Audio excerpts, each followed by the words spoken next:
customer brought in this Walther P-38 with a really nice high polish finish and not a lot of markings.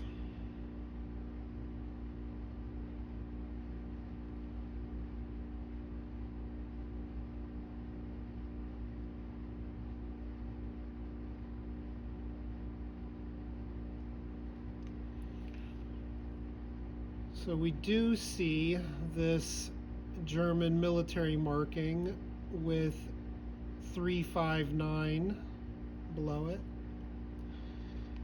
And then locking the slide to the rear, we see that same marking here on the barrel.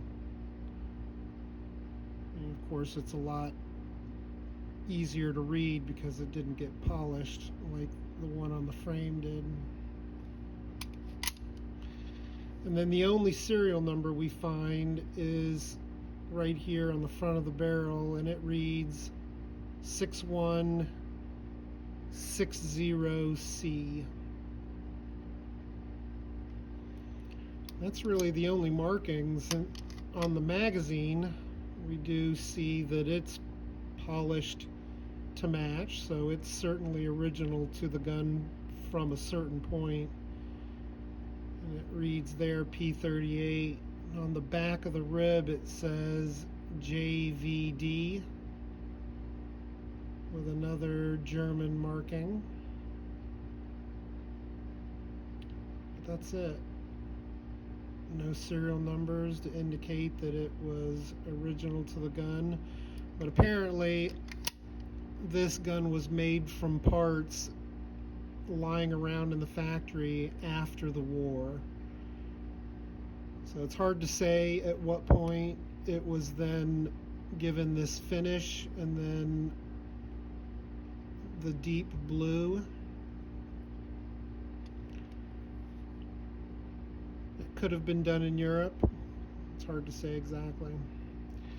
But there's something else about this gun I'd like to show you.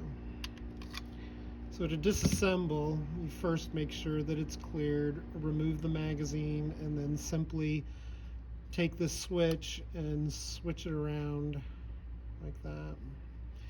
And then drop your slide release, and slowly let your slide come forward. But your slide's not going to come off. You have to let the hammer come forward, but you can only really do that when the slide is lined up with the frame. And then the slide will come right off. If you don't lower the hammer, this part right here, which is the safety hammer lowering lever, it doesn't lower far enough to allow you to push the slide off or pull the slide off. So one thing I wanted to point out was the recoil springs on the Walther P-38. As you know, these recoil springs are notoriously difficult to remove.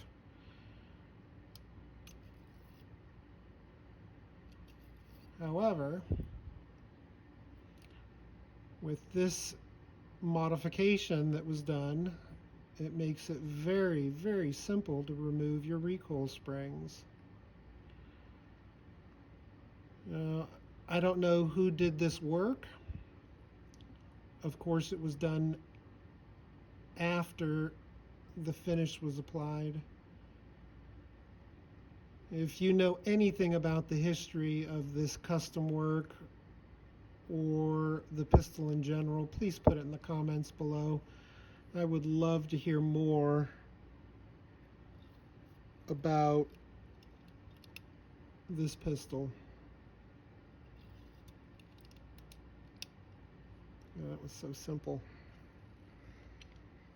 And of course, when you're putting the slide back on the frame, the hammer does need to be forward.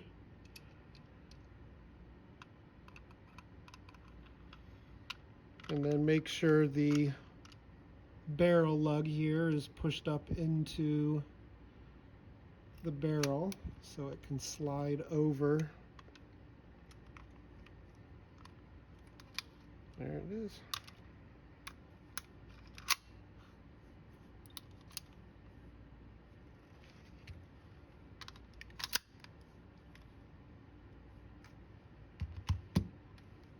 Thanks for watching.